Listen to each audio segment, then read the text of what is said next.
Assalamualaikum guys, welcome back. Kalau kata waktu dulu, kita memang bersipati dengan apa yang terjadi kepada warga Rohingya, sampaikan penyanyi kita sendiri pun ada buat lagu khas untuk bangsa diorang.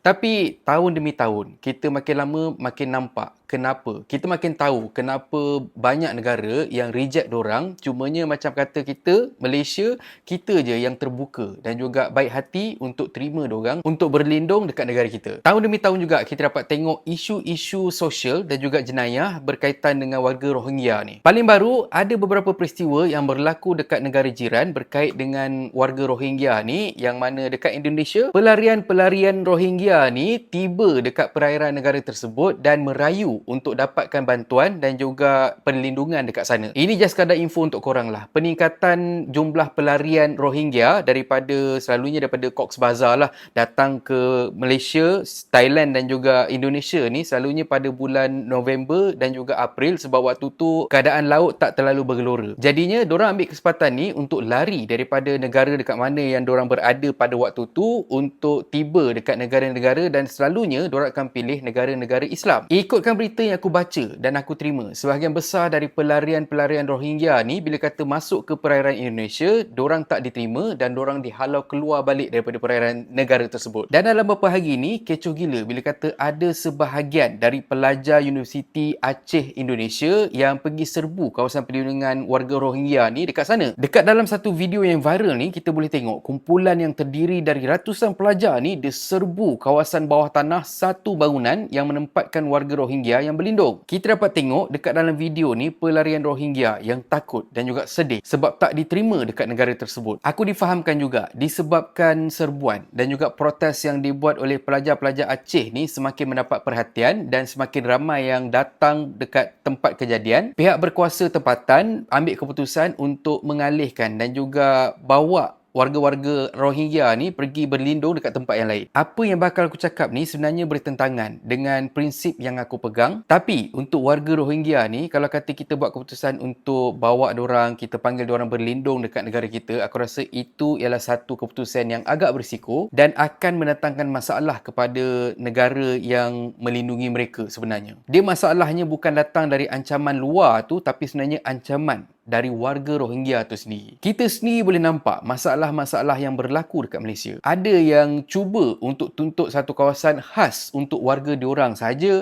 Kami sudah menyumbang kepada ekonomi negara. Belum lagi kira berapa ramai yang duduk mengemis, yang duduk dekat tepi jalan, dekat tengah jalan dan membahayakan bukan sahaja nyawa diorang, tapi sebaliknya pengguna jalan raya juga. Video yang tular mengenai pelakuan kanak-kanak Rohingya yang berlagak samsing ketika mengemis. Dan aku rasa aku tak payah nak mention pasal harimau panjang dan juga satu kumpulan Rohingya yang ditewaskan oleh polis minggu lepas kalau tak silap aku, yang mana dorang bertanggungjawab terhadap 50 rompakan dekat negara kita.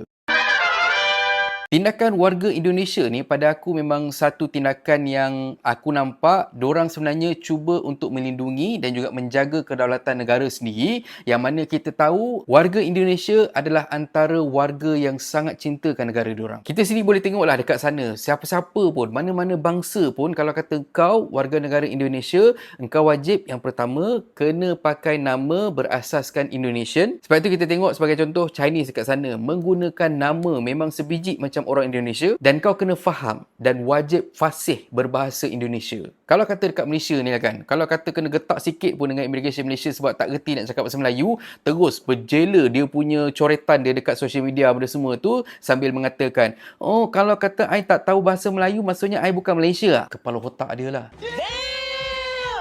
Aku sendirilah, honestly, aku memang tak sampai hati kalau kata kita tengok orang terkapai-kapai, minta bantuan, minta kita untuk tolong dorang. Tapi kalau kata kita bagi muka, kita risau bila kata kita bagi peluang tu, dorang akan naik kepala dan kita pula yang mungkin akan ditindas. Lepas tu nanti bila kata kita sound sikit, kita ambil tindakan sikit, kalau kata dorang buat hal dekat Malaysia ni, datanglah UNHCR, konon-konon macam tak baiklah kacau dorang ni semua warga yang tersakiti. Kepala otak kau lah. Seriously aku cakap, aku memang menyirap je dengan UNHCR ni since daripada dia tolong Sajat untuk lari pergi ke Indonesia. Indonesia pula, Australia. Dan let's say lah, kalau kata Indonesia bagi peluang untuk dorang masuk berlindung beramai-ramai dekat Indonesia tu, aku takut dalam beberapa puluh tahun kemudian akan ada kaki klaim yang baru. Kalian tahu tak? Sebenarnya warga Rohingya ni berasal dari Surabaya. Jadinya kami wajib dan kami patut untuk klaim kawasan itu.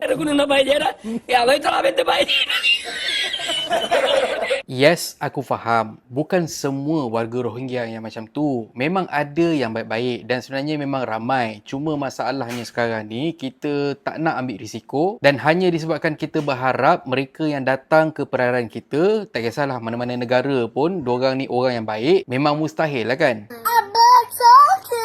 Pada pandangan aku, apa yang dibuat oleh pelajar-pelajar Indonesia ni sebenarnya satu keputusan yang menunjukkan yang diorang ni sebenarnya sayangkan negara diorang dan diorang belajar dari kesilapan yang berlaku dekat negara-negara luar sebagai contoh dekat Malaysia, dan ini ialah salah satu cara untuk mengelakkan masalah yang mungkin bakal berlaku di kemudian hari. Wallahu alam. Dan akhir kata pepantun, cantik puteri pakai hijab, putera tengok terus terpikat. Datang merantau, datang beradab, datang mengacau, kau mendapat. Dan kalau korang suka konten ada dalam channel ni, please consider to subscribe. So thank you very much for watching and have a nice day. Assalamualaikum. Assalamualaikum guys. YouTube ada fungsi baru iaitu Super Thanks. Siapa yang nak belanja aku kopi, korang boleh tekan butang Super Thanks kat bawah ni. Korang belanja aku RM6 je. Anyway, terima kasih sangat-sangat untuk sokongan korang. Assalamualaikum.